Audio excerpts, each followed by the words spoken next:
পরিস্থিতির পরে এই ধরনের ভোট ব্যাংকের রাজনীতি নতুন তো কিছু নয়। তৃণমূলের ক্ষয় শুরু হয়েছিল 18 পঞ্চায়েতে এবং ফাইনালি তৃণমূল 21 এবং 24-এ যে জয়টা পেয়েছে, ছাপ্পা তো আছেই, ওগুলো তো মুসলিম ভোটে আমরা পশ্চিমবাংলার হিন্দুদের তখন থেকেই বলেছি পরিণতিটা কি হবে। 500,000-এর কাছে আত্মসমর্পণ করছেন, পরিণতিটা কি হবে।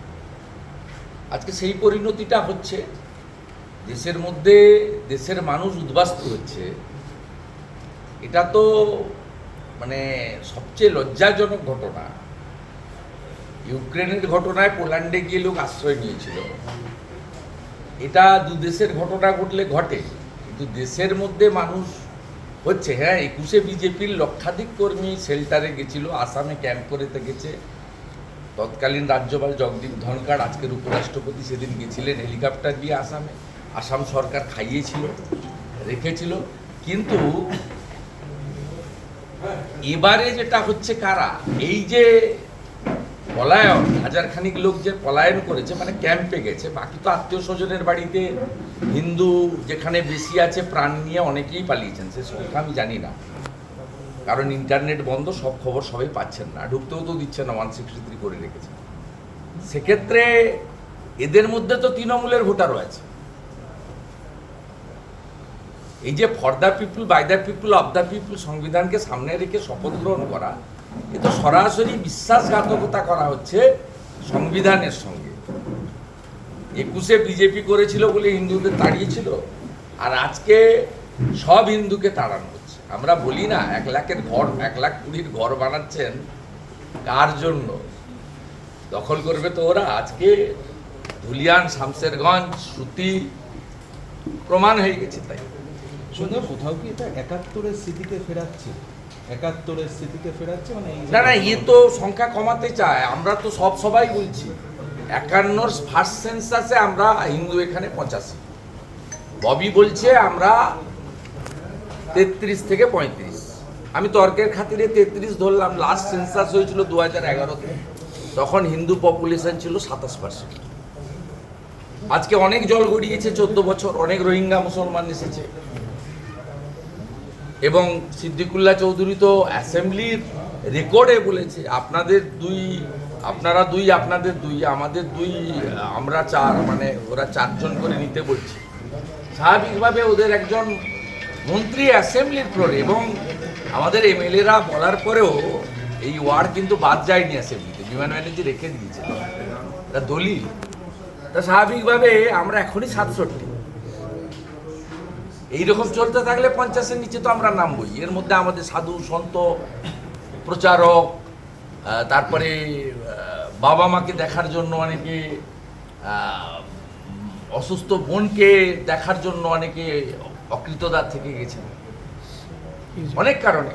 তো স্বাভাবিকভাবে আমাদের সংখ্যা তো এক্ষুনি 67 হয়ে গেছে 85 থেকে। এবং আমরা 50-এর নিচে চলে গেলেই তো সারিয়া, মুসলিম পার্সোনাল ল বোর্ডে চলে যাবে, বিউটি পার্লার বন্ধ হয়ে যাবে, মহিলারা বাড়ি থেকে বেরোতে পারবেন না। যে নন্দনে, রবীন্দ্র সদনে গান গাইতে যাচ্ছেন তথাকথিত গিটার নিয়ে, তারা সত্যিকারে মেধাযুক্ত, সব বন্ধ হয়ে যাবে। বলে বাজনা চলবে না, যাত্রা চলবে না, নাটক চলবে না, বাজনা বাজবে না, রিল বানাতে পারবেন না। সবে তো গাড়ি থেকে ধ্বজ খুলছে, এরপরে বলবে মন্দির থেকে ঘন্টা করতে হবে। ভয়ঙ্কর পরিস্থিতি। বাংলার হিন্দুদের ঐক্যবদ্ধ হওয়া ছাড়া এবং নরেন্দ্র মোদীজির আশীর্বাদ ধন্য একটি সরকার, যে সরকার সংবিধান রক্ষা করবে এবং সংবিধানের আর্টিকেল 25 থেকে 28 সকলে ধর্ম পালনের যে অধিকার। উত্তরপ্রদেশে কি ঈদ পালিত হয়নি? এরা তো ডিটেনশন ক্যাম্পে বলেন, মোদীজি তো চ্যালেঞ্জ করেছেন মহারাষ্ট্রে দাঁড়িয়ে, যে একটা ডিটেনশন ক্যাম্প আপনারা দেখিয়ে দেন কোথাও আছে। এবং আমরা বরাবরই বলি, ভারতীয়দের সঙ্গে তো বিজেপির কোনো লড়াই নেই, আমাদেরও লড়াই নেই। আমাদের বক্তব্য রোহিঙ্গা মুসলমানদের সঙ্গে লড়াই আমাদের, যারা অবৈধভাবে আসছে। এই পার্লামেন্টের বাজেট সেশনেও অমিত শাহজি একাধিকবার বললেন সমস্ত আধার কার্ডগুলো তো 24 পরগনা, এপিক কার্ডগুলো 24 পরগনার, এটা একটা হাব তৈরি হয়েছে বাংলায়। স্বাভাবিকভাবে খুব বিপজ্জনক। আপনারা যতক্ষণ না তথাকথিত সেকুলার বাঙালি, যারা সমস্ত দুর্গা পূজা থেকে হিন্দুদের পূজাকে পঞ্জিকা শাস্ত্র তুলে দিয়ে কালচারাল প্রোগ্রামে পরিণত করেছেন, যারা মনে করেন ধর্ম যার যার উৎসব সবার, এই ফর্মুলার বাংলাতে থাকলে আপনাদের অবস্থা খারাপ হবে। আপনাদের ধুতি পরাও নিষিদ্ধ হবে কিছুদিনের মধ্যে। বাঙালির যে ধুতি কালচার, এটাও বন্ধ হয়ে যাবে, চিন্তার কোনো কারণ নেই। আপনারা এই চাষ করে রেখেছেন, সেই জন্য তো সকলের স্লোগান হওয়া উচিত, ধর্ম যার যার রক্ষা করার দায়িত্ব তার।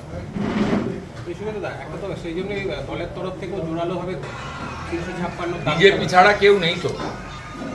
রাস্তায় বাড়িতে ফোন ধরা, শেল্টার দেওয়া, মোটা ভাত খাওয়ানো, মোটা কাপড় পরানো, 3 মাস জেলে থাকলেও 4 মাসের দিন বেল করানো, এনআইএ করা, বিজেপি ছাড়া কেউ নেই। আগেও ছিল না, বর্তমানে এই সমস্ত এলাকার জন্য মমিনপুর, ইকবালপুর, ইসরা, শিবপুর, ডালখোলা, সর্বত্র আমরাই করেছি। এটা আমাদের দায়বদ্ধতা। কারণ আমি সবসময় বলি, আমি নিজের ক্ষেত্রেই বলি, আমি বিজেপিতে জয়েন করেছি 20 সালে, 5 বছর হতে গেল। আমি নির্বাচনে জিতেছি, জিতিয়েছি 21, 23, 24 আমার সহকর্মীদের, আমার এলাকায় বা আমার নির্বাচন কেন্দ্রে হিন্দু ভোটে। আমি জিতেছি 2000 ভোটে হিন্দু ভোটে। আমার কেন্দ্রে অভিজিৎ গাঙ্গুলিকে লিড দিয়েছি 8200 হিন্দু ভোটে। মুসলমান বুথে আমরা ভোট পাই না, ভোট পাই না। অনেকে বলেন চায় না, আমার নামে বলা হয় যে কট্টর লাইন নিয়েছেন, ভালো হতে চাইছেন হিন্দুদের কাছে। কিন্তু আমি কখনোই বলিনি চাই না, আমি বলি পাই না। আমি লোকসভা ভোটের সময় রাষ্ট্রবাদী রাষ্ট্রবাদী বলছিলাম, তারপরে ভোটে বাক্স খোলার পরে দেখলাম রাষ্ট্রবাদীও নাই। বিজেপি সংখ্যালঘু মোর্চার সভাপতি আব্বাস নন্দীগ্রাম 1-এর, তার বুথে বিজেপির ভোট 1টা। তাহলে কি হলো ভাই, 7টা ভোট তো তোর বাড়ির, যে দিব কি করে? 2500 টাকা ভাতা পাই। ইমাম বললেন নামাজ তো ঘরে পড়ে নিবি, মরে গেলে সেটা তো আমাকে গিয়ে পড়াতে হবে। এই বুথে যদি 2টোর বেশি ভোট বেরোয়, তোর বাড়ির কেউ ইন্তেকাল করলে আমাকে জানাজার নামাজ পড়াতে ডাকবি না, আমরা কেউ যাব।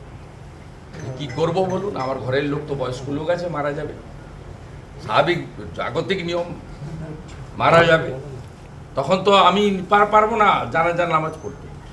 ঘরে মসজিদে উঠতে দিবে না, আমি নয় ঘরে একটা কিছু পেতে পশ্চিম দিকে মুখ করে প্রার্থনা করে নি, সেটা হতে পারে। কিন্তু ইন্তেকাল করার পরে ওদের ইন্তেকাল ভাষায় বলে আমাদের মারা যাওয়া বলে, তখন যে মাটি দেওয়ার সময় যে প্রেয়ারটা হয় সেটা তো ম্যান্ডেটরি। কি করবেন আপনি? হিন্দু জাগরণ ছাড়া এই মুহূর্তে কোনো বিকল্প রাস্তা নেই। হিন্দু জাগরণ তো কোথাও কোথাও হয়েছে, তাই বিজেপি 2,33,27,000 ভোট পেয়েছে।